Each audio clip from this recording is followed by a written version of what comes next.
What's up, y'all? It's your boy Big C back here with another video, and today we're going to be starting a little bit of a mini-series on this channel where I rank the top 10 players at each position, starting with the point guard, and we're going to have 5 consecutive videos where I end with the top 10 centers in the league. If you guys enjoy seeing NBA content like this several times a week, leave a sub down below, and before we talk about anything else, let's get into the video. Before we talk about the top 10, I have 3 honorable mentions that I thought were well worth mentioning, and Kyle Lowry of the Toronto Raptors, Russell Westbrook of the Washington Wizards, and Jamal Murray of the Denver Nuggets. These 3 point guards have all been having decent seasons so far this season, and I believe they are just outside the top 10 NBA point guards this season. Starting at number 10, I have the Indiana Pacers' second best player in Malcolm Brogdon. Malcolm Brogdon, along with players like Miles Turner and Domantas Sabonis, have led the Pacers to being a great team in the Eastern Conference this season. This season, Malcolm Brogdon has been averaging 21 points per game, 4 rebounds, and 7 assists, while shooting very efficiently at 44% from the field, nearly 40% from the three-point line, and 90% from the free throw line. Malcolm Brogdon, along with his great offensive capabilities, is an amazing defender, and his defense, scoring, and playmaking has led the Pacers to being one of the best teams in the Eastern Conference, and is getting him many All-Star votes so far for this year's All-Star voting. At number 9, I have the former Rookie of the Year for the Philadelphia 76ers, Ben Simmons.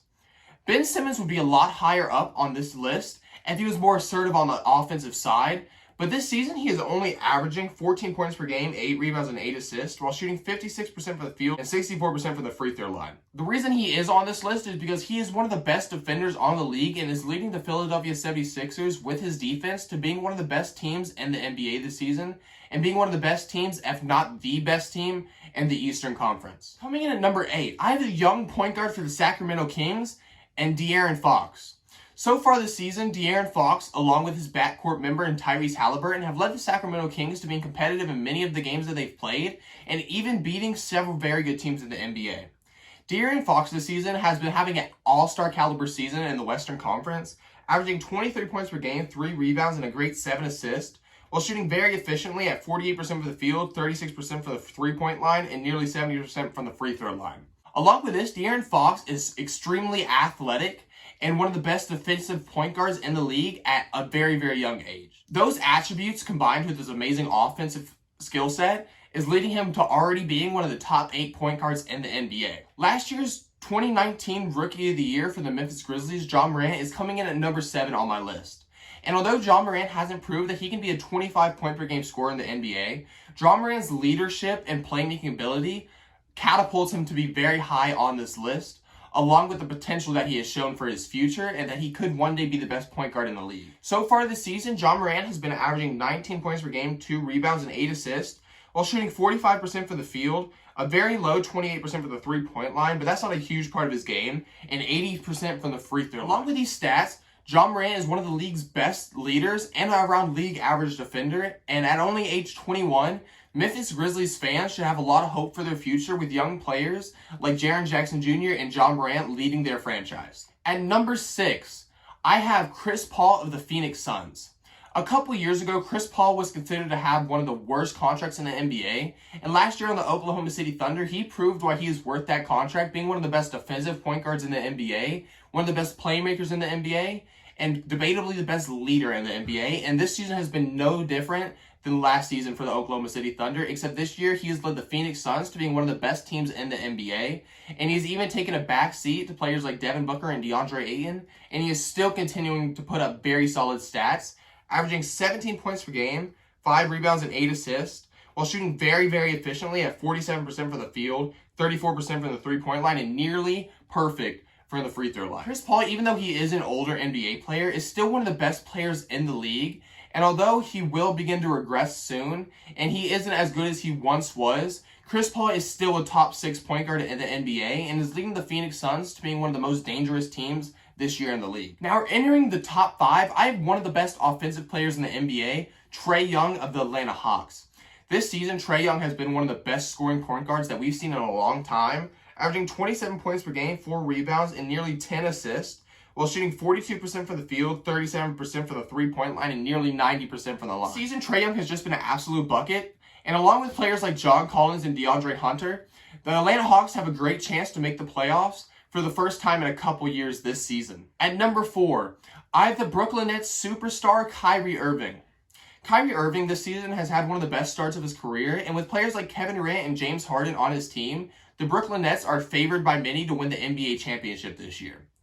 Thanks to Kyrie Irving, the Brooklyn Nets have had an extra 28 points per game, 5 rebounds, and 6 assists on absolutely fantastic efficiency while shooting 50, 40, 90 with 95% from the free throw line. Along with Kyrie Irving's absolutely fantastic stats, they've been getting an MVP season out of Kevin Durant, and James Harden is beginning to adjust to the new play style in Brooklyn. And Brooklyn Nets fans should have a lot of hope for this season. And it is very possible that the Brooklyn Nets could walk out of the Eastern Conference this season and even win the NBA championship. Coming in at number 3, I have one of the most clutch players in NBA history, Damian Lillard. This season, along with his backcourt counterpart in CJ McCollum, the Portland Trailblazers have been a very solid team in the Western Conference. And even though CJ's been out for the past couple weeks and he'll continue to be out for the next couple weeks, Damian Lillard has been carrying the Portland Trailblazers to a very solid record in the Western Conference, while averaging 29 points per game, 4 rebounds, 7 assists, while shooting 45% from the field, 38% from the three-point line, and 94% from the free throw line. Damian Lillard is one of the best point guards that we've seen in NBA history, and this season has been nothing short of fantastic for Dame time. In the top 2, I have the 21-year-old phenom out of Europe, Luka Doncic of the Dallas Mavericks. Although the Mavericks haven't been amazing this season, Luka Doncic has been, averaging 29 points per game, nearly a triple-double with 9 rebounds and 9 assists, while shooting 47% from the field, 32% from the three-point line, and 80% from the free throw line. Luka Doncic is just an absolute stud on the offensive side of the ball, and although he may not be a very solid defender in the NBA, he's an absolutely fantastic playmaker and scorer, and if he can get more help on the Dallas Mavericks this season, the Dallas Mavericks could end up making a comeback and being one of the best teams in the Western Conference, like many, including me, predicted them to being at the beginning of the season. And at number 1, probably the consensus pick for the best point guard in the NBA at the moment, Steph Curry. With Klay Thompson out this season, Steph Curry has had one of the best seasons of his career and has still led the Warriors to being a playoff team in the Western Conference, while averaging some of the best numbers of his career with 30 points per game, 6 rebounds and 6 assists, while nearly shooting 50, 40, 90 once again, with 49% for the field, 44% from the three-point line, and 93% from the free throw line. Steph Curry started very slowly this season, but since then, he's just been on an absolute rampage and has been an MVP-type player this season. If the Warriors can continue to be a playoff team in the Western Conference this season, and Steph Curry can continue playing at this caliber, it would not surprise me if Steph Curry ended up being a top 3 player in the MVP race this season.